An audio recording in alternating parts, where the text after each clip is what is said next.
আজকে চলে গিয়েছিলাম আমরা নৈহাটিতে বড় মার কাছে পুজো দিতে। তো আমরা পুজো দিতে গিয়ে যেই ভুলগুলো করেছি তোমরা কিন্তু এগুলো কখনোই করো না। আমরা প্রথমে যেটা করেছি, একদম মন্দিরের কাছে দোকান থেকে ঠাকুরের জন্য ডালি কিনেছি। তো ওখান থেকে দোকানদাররা আমাদের বলল যে তোমরা আগে পুজো দিয়ে আসো, তারপর আমাদের টাকা দিও। তো আমরা তাই করি।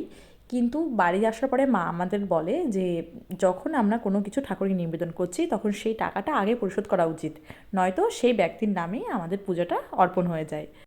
আর প্রত্যেকেই চেষ্টা করবে যে বাড়ির থেকে ঠাকুরের ডালিটা সাজিয়ে নিয়ে যাওয়ার।